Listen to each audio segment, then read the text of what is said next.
The earth is the Lord's, and everything in it, the world, and all who live in it. For God founded it on the seas and established it on the waters. Who may ascend the mountain of the Lord? Who may stand in God's holy place? The one who has clean hands and a pure heart, who does not trust in an idol or swear by a false god. They will receive blessing and vindication from God, their Savior. Such is the generation of those who seek him.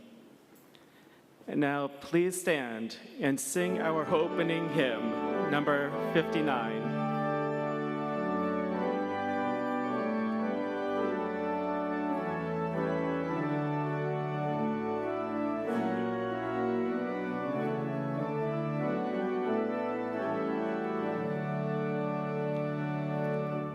This is my Father's world, and to my listening ears, all nature sings, and round me rings the music of the spheres. This is my Father's world, I rest me in the thought of rock and seas, God's hand the wonders wrought.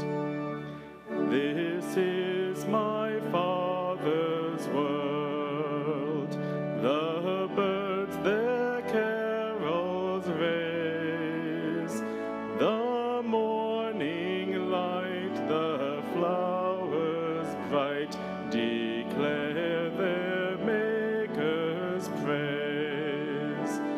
Our God has made this world and shines in all that's fair.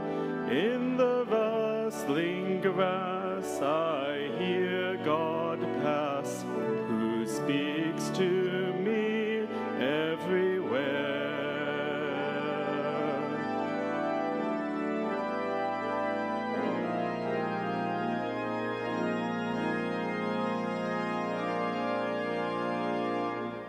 Our God has made this world.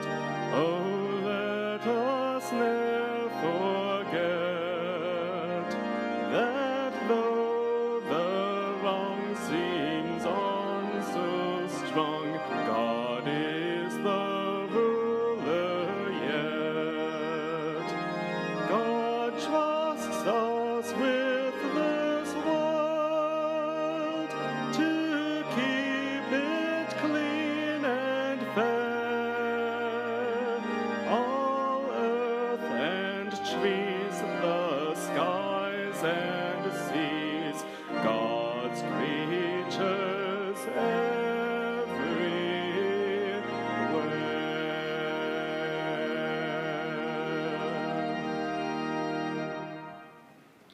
Please be seated. Good morning, and welcome to worship at Pilgrim Congregational Church. No matter who you are or where you are on life's journey, you are most welcome here with us at Pilgrim. We only have 2 announcements this morning. First, be sure to put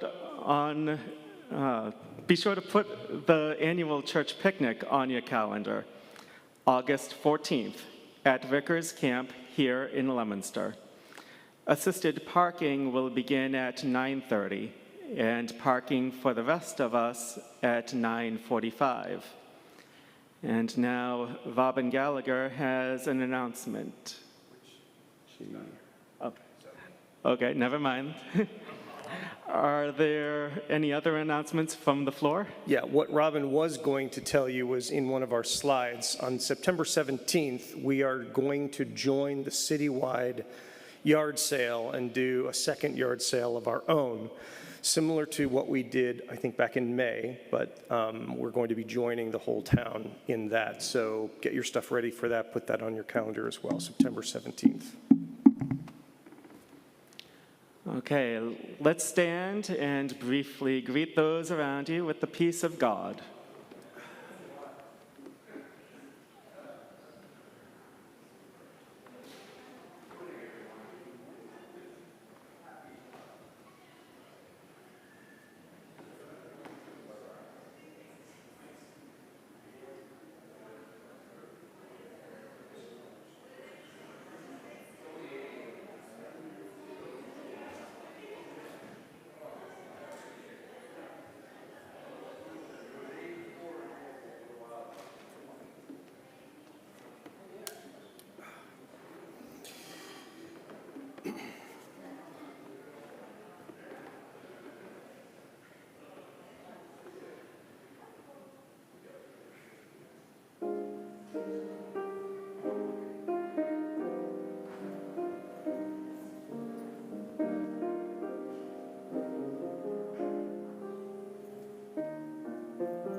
And let's take a moment to center ourselves as we prepare to go to God in prayer this morning.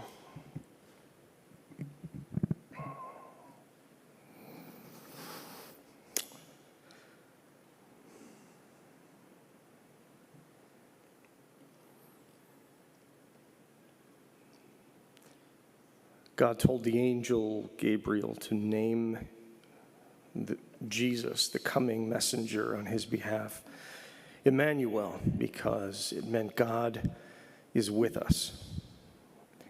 God desires to be among us.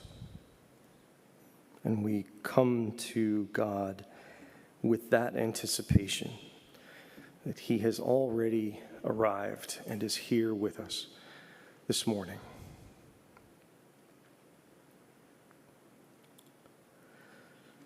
And God, we are grateful for the blessings and the provision, the protection that you provide for us every day, whether we are aware of it or not. We know that you are looking out for us, for our needs, helping design our hopes for our day and for our life, for our families.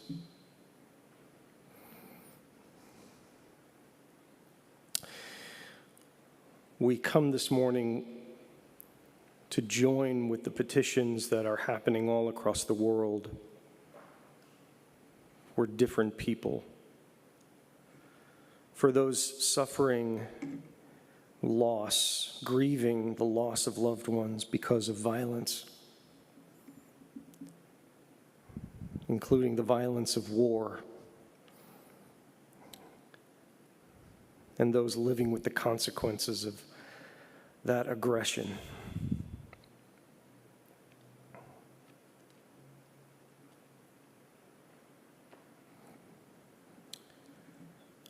We think about and pray for our government leaders,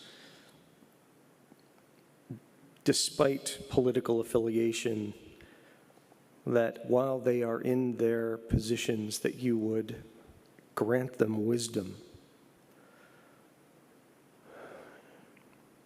enable them to act out of a sense of justice, not out of a sense of self-interest, that you would give them courage to live lives and live into their elected positions with integrity and accountability.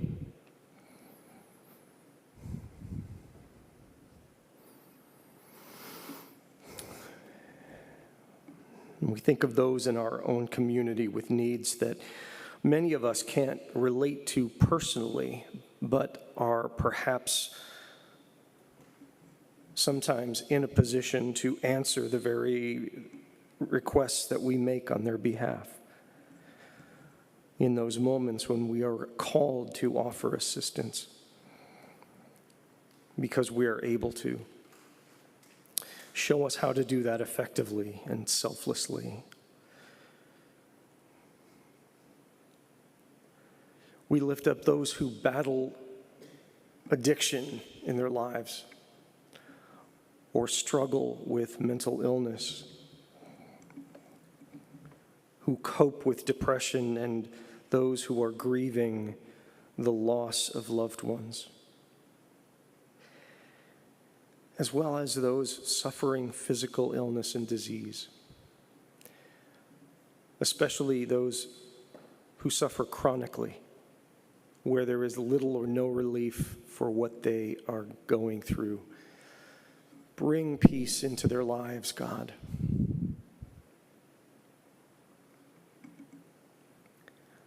Bring healing, a healing of the heart as well as of the body.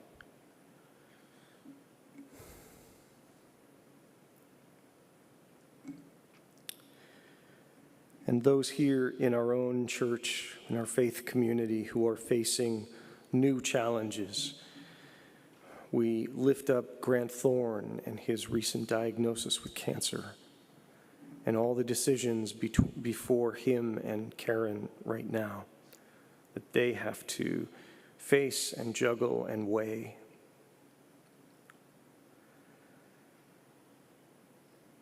For Bev Stone, as she is dealing with internal issues and is currently in the hospital, away from those who she's used to being around, Give her a sense of your presence right there in that room.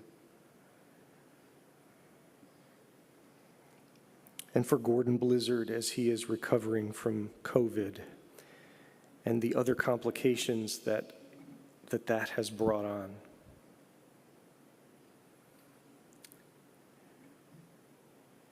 And we add to that list the names of people that weigh on our own hearts individually, silently or aloud.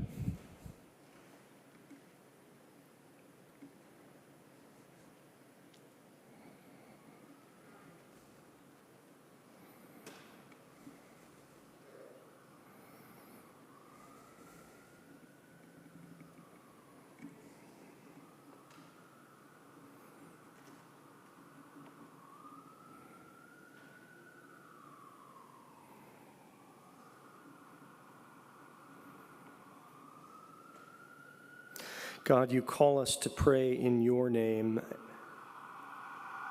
to persist and believe that you answer us, because you care for us even more than we care or are able to care for ourselves. And in the name of the one who taught us to do so, and who also taught us to pray this way, Our Father, who art in heaven, hallowed be thy name. Thy kingdom come, thy will be done, on earth as it is in heaven. Give us this day our daily bread, and forgive us our debts as we forgive our debtors. And lead us not into temptation, but deliver us from evil. For thine is the kingdom, and the power, and the glory forever. Amen. And the earth shall be filled with the knowledge of the glory of the Lord, just like the waters cover the sea.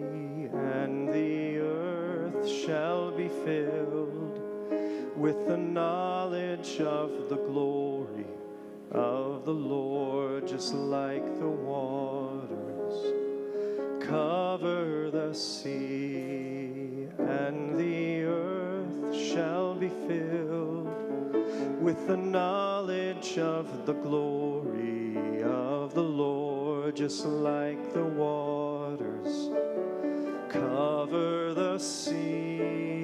And the earth shall be filled with the knowledge of the glory of the Lord, just like the waters cover the sea. And the earth shall be filled with the knowledge of the glory of the Lord, just like the waters cover the sea. And the earth shall be filled with the knowledge of the glory of the Lord, just like the waters cover the sea.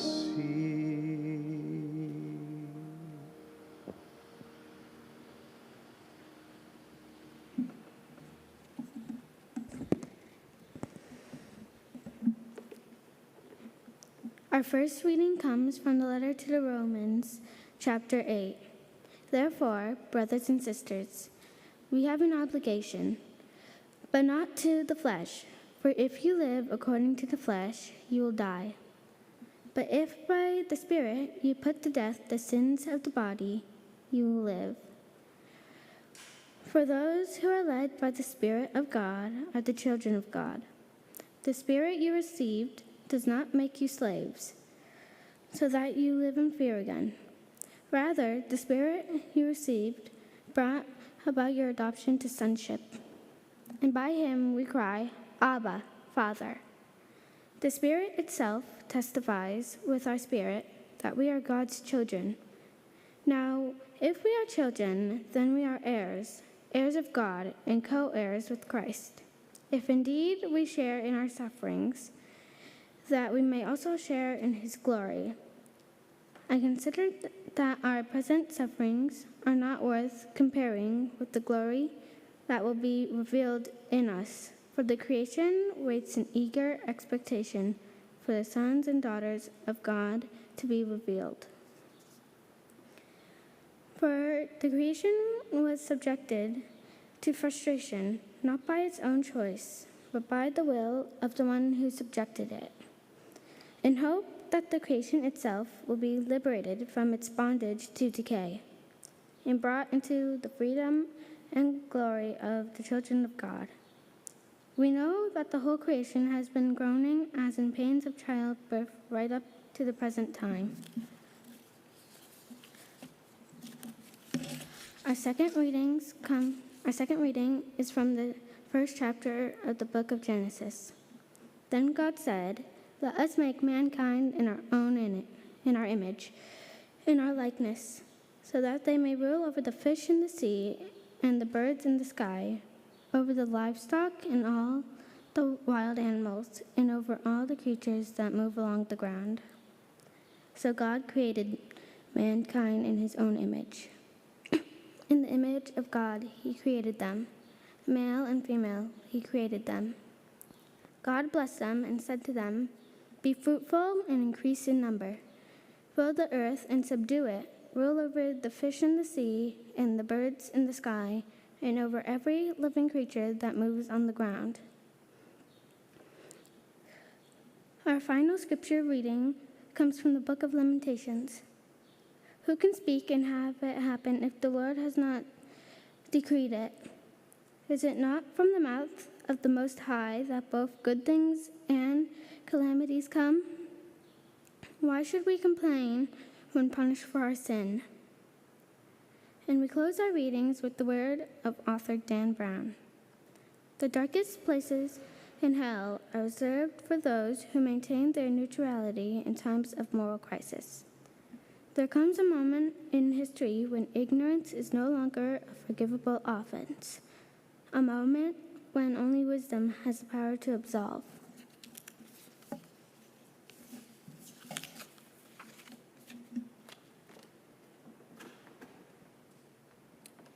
Thank you, Eva. In continuing our series on biblical irony and paradox this morning, I'm going to open with the admission to rarely having given a sermon on environmental issues before, if today's can really even be called that.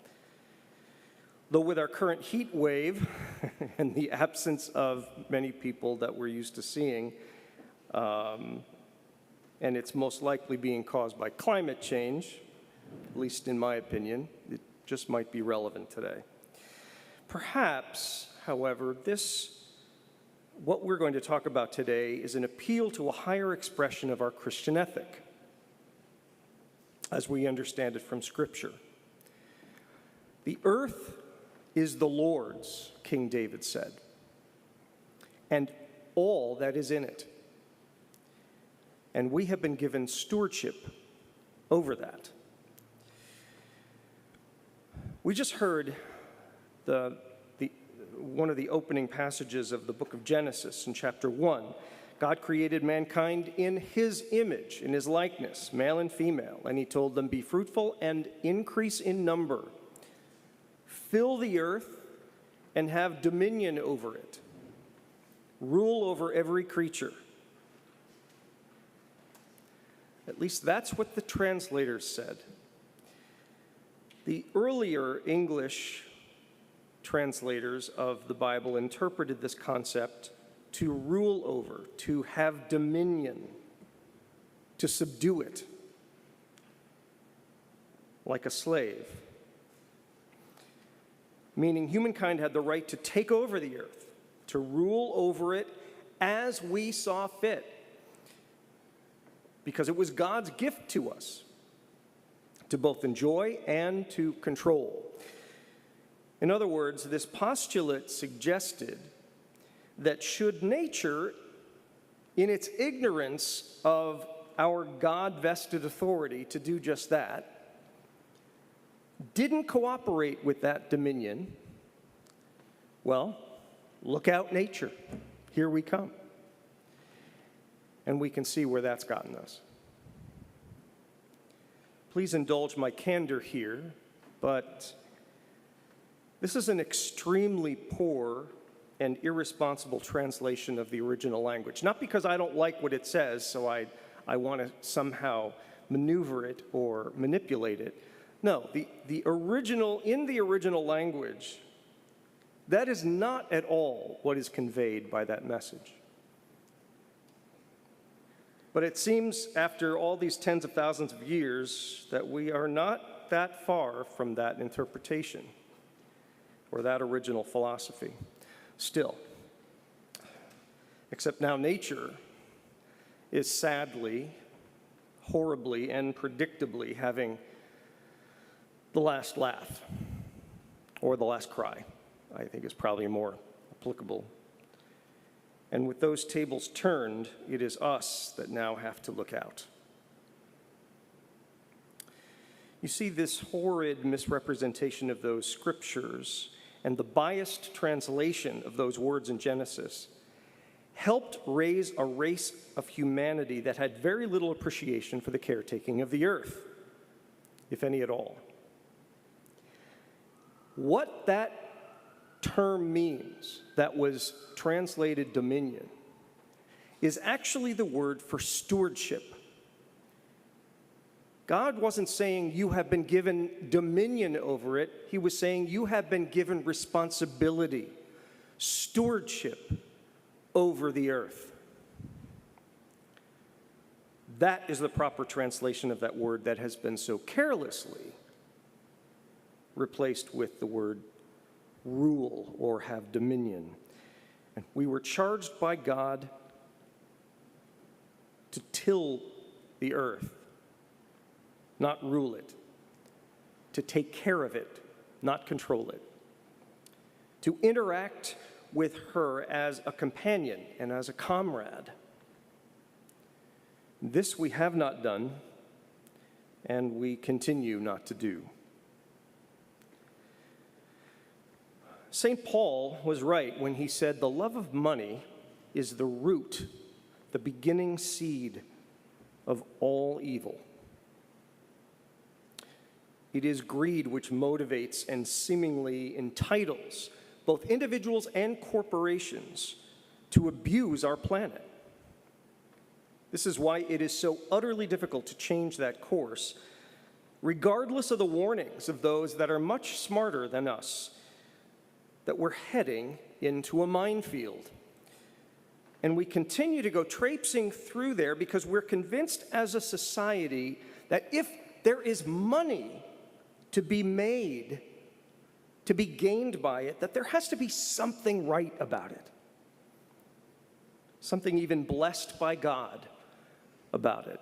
After all, God is a capitalist, isn't he? Is he?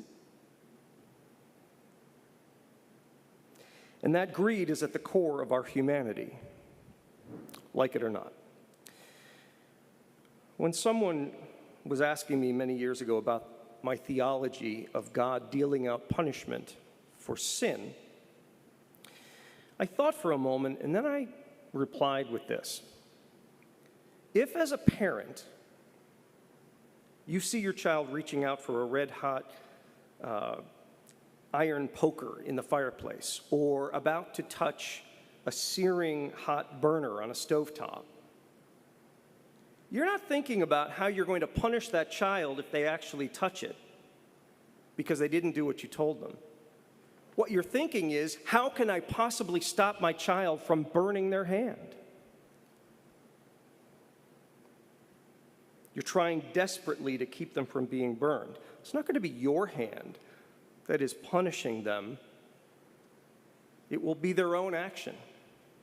It will be the burner and, indirectly, the fact that they didn't listen to you and touched it. It's the natural consequence of our failing or abusive behavior that brings about the negative backlash of those actions. It's not the wrath of God. And as with mortal sin and sins against our bodies or our psyches, and sins within our societies or cultures, so it is with sins against the earth and its proper stewardship. And we are living into it. Even today, there will be consequences. Those brought about by our own hand, not the hand of God, and ones that God is trying desperately to help us avoid. We're living into those consequences now. Bertrand Zobrist, who was the fictional character and the primary antagonist in Dan Brown's book Inferno, said this on the topic of overpopulation and environmental disasters that result from it. The darkest places in hell are reserved for those who maintain their neutrality in times of moral crisis. There comes a moment in history when ignorance is no longer forgivable, a moment when only wisdom has the power to absolve. You see, we aren't, you and I, and the people that we know, and the people in our families and our loved ones, we aren't the only ones that God has to concern himself with. You and I'm sorry to say, are not God's only thought. We never have been. There's a much broader brushstroke in the mind of God and in his compassion than just taking care of us. And we've got it wrong if we've convinced ourselves otherwise. I believe it is totally within the Christian ethic to consider the possibility that the God of our faith, whom we serve and worship or claim to, might just be the God of more than that. The God of the earth, of nature, and its stewardship and caretaking as well. And as I've given thought to that growing possibility over the years, a series of questions and curiosities have kind of coursed through my head several times. And this is where our series on biblical paradox takes the stage. And to begin in that vein, I would like to pose those questions for our collective reflection today. We have kind of already capitulated, at least in the confines of this message, that God is not only the God of humanity, but also of the earth and the planet and its stewardship. But what if God is not only the God of humanity present, but of a much bigger picture of us as a race? What if, to be more precise, God is the God of not only our survival and our happiness and well-being, but that of our heirs and those not even remotely connected to us except by genome, going tens or hundreds of years into the future?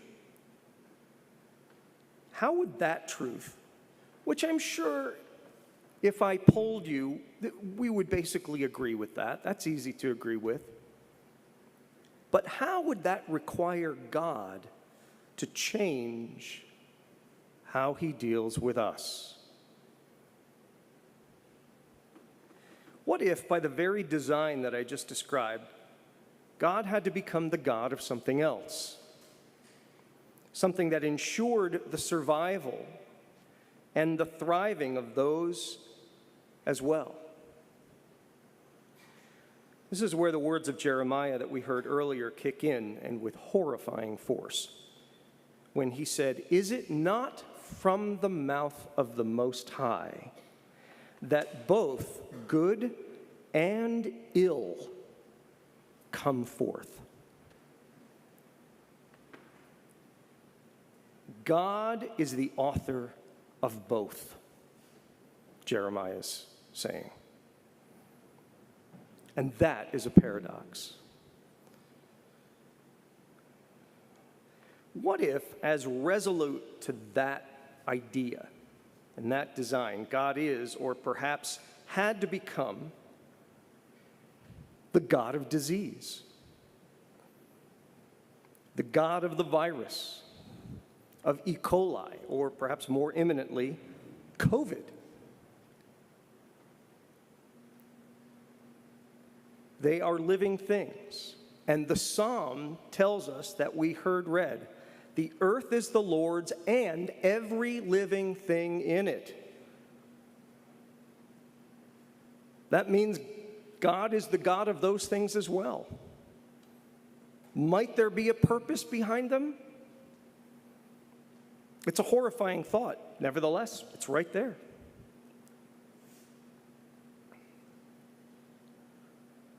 What if, in order to be a faithful God to all of his constituents, including those of the future, not just ourselves and those that we're able to see or are aware of now, that he had to become the God of tragedy, of loss, of catastrophe, even of death? It's a hard pill to swallow, but there it is. What if the God that we thought we knew, who was available for our needs and working on our behalf, was also the same God available for the needs of those in the future, but by being such for them, compromises or jeopardizes our own needs being met?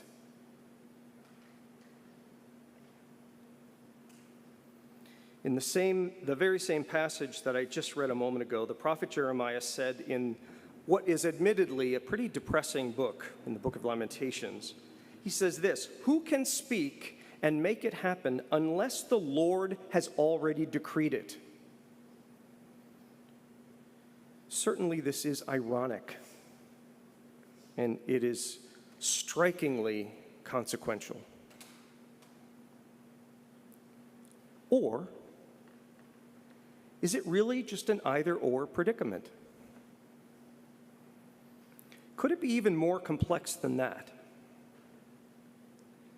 Fitting this God who seems to enjoy embracing paradox, and actually akin to something a weaver might come up with, weaving the fates of all of his constituencies into a massive, brilliant fabric that has a sublimely higher purpose than any of them individually.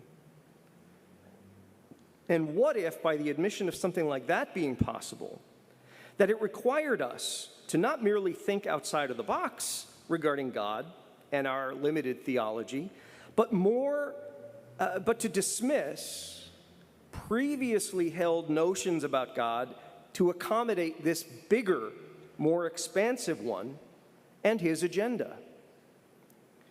What if at the end of the day, all of these things were actually true, and God's love was more of a paradox than we thought? What in the world would be our response?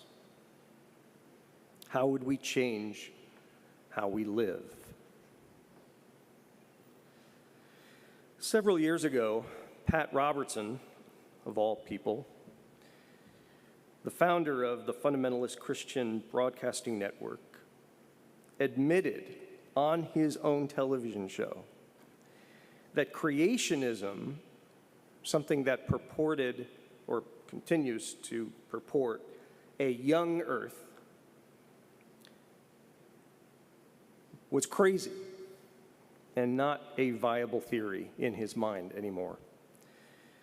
At one time considered the leader of the evangelical world, this man who claimed for years that both natural and human-created disasters like AIDS and 9/11 and Hurricane Katrina in New Orleans were brought on by God in God's response to the homosexual community. He was now sidling up with evolutionary theologians and admitted that science cannot be automatically dismissed by Christians who want to be faithful to God and to their own faith. They can't do it just because they don't see how it cooperates with their theology. If he could have such an epiphany, is it possible that the whole evangelical church might be on a turnaround? Yeah, I think so. To be more faithful in the understanding of these things, as well as taking the challenge to look at environment as a moral issue, not a political one, as an issue of moral crisis and of stewardship, like Genesis says. So my final question for this morning: how does the paradox of God's love, loving us, but also loving others whose, by meeting our needs, might neglect theirs, and the need for God to juggle that and make hard decisions himself. How does the paradox of God's love and asking these questions help our faith instead of just stressing us out? How does it help our walk with God? And what does it say about the place of faith in society? For me, the answer is that it is precisely our faith that should drive us to think globally, not our politics. And not just in terms of the care of the earth, although that is a big focus of that. Globally, in terms of what are the concerns of the mind and heart of God, both present and future, that impact how we define faithfulness for our own lives. What does faithfulness look like in that context? How to live not only for ourselves, but for the humanity that is coming after us, even if it forces us to embrace a paradoxical God. A God who, while he loves us, doesn't only love us, but others on this planet who are suffering from our actions and our decisions, as well as those who will suffer from the same in generations to come after us. How experiencing a God who loves us immeasurably does not have to be in conflict with the God who loves all of them as well, who are currently being consigned by our hand to a dismal future because of our abuses, our current abuse. Faithfulness means attempting to remove that conflict and serve the God who loves us both, and the God who loves the earth. We heard the words of St. Paul moments ago. Creation groans, he said, eagerly awaiting the revealing of the mature sons and daughters of God to the earth. And the challenge before us in facing and understanding that paradox of God's love is to be, in some small part, the fulfilling of creation's yearning.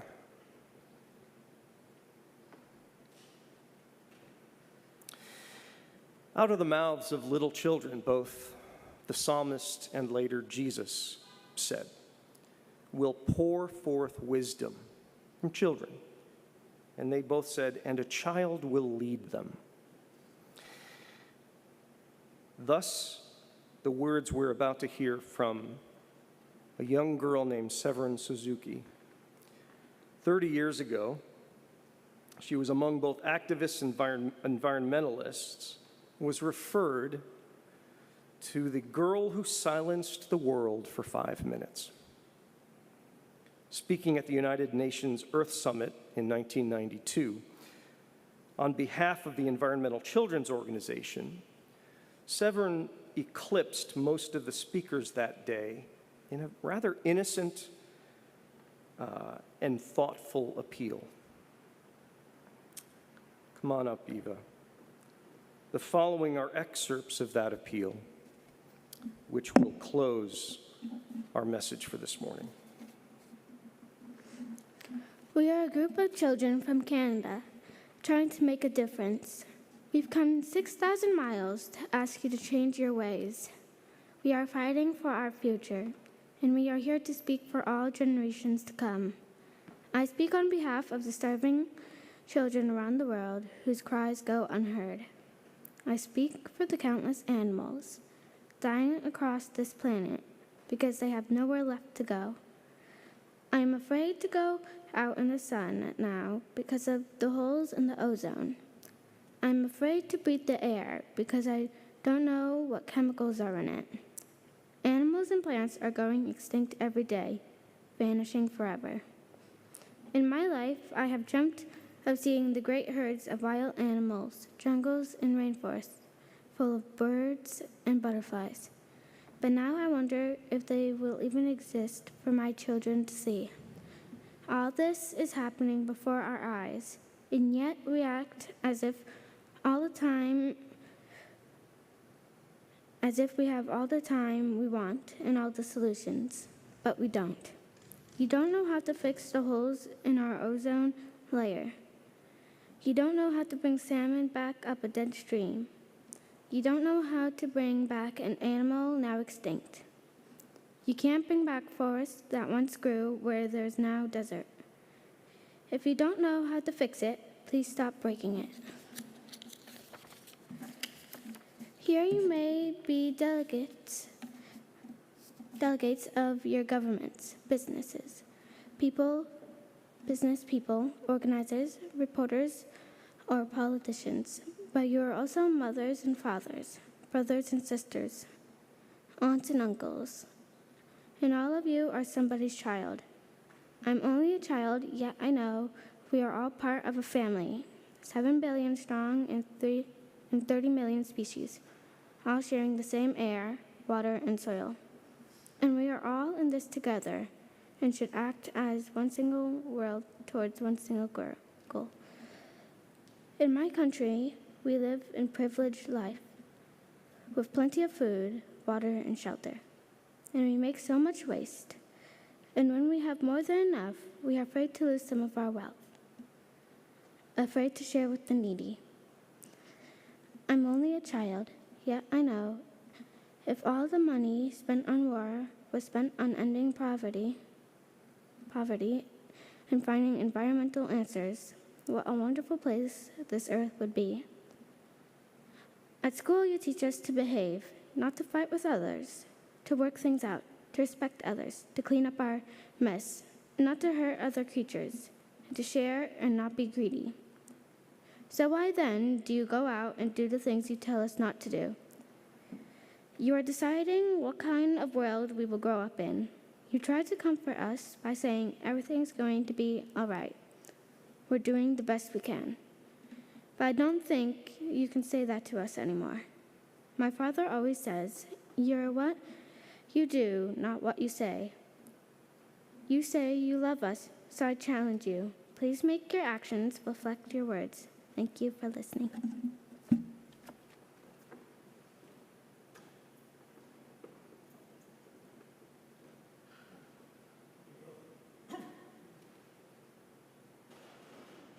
We will now receive this morning's offering.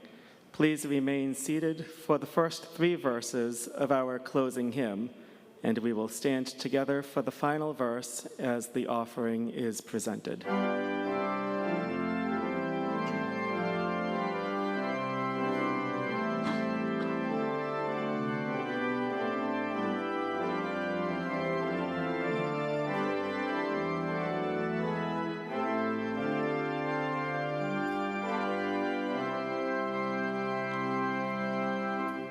Creator God, creating still by will and word and deed, create a new humanity to meet the present need.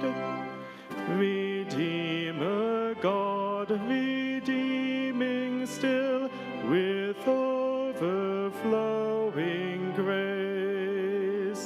Pour out your love on us, through us, make this a holy place. Sustainer God, sustaining still, with strength for every day. Empower us now to do your will, correct us when we stray.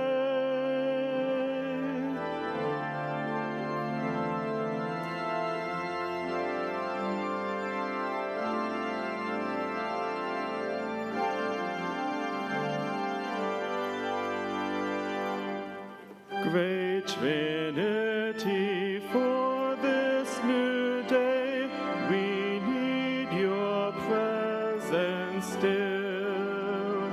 Create, redeem, sustain us now to do your work and will.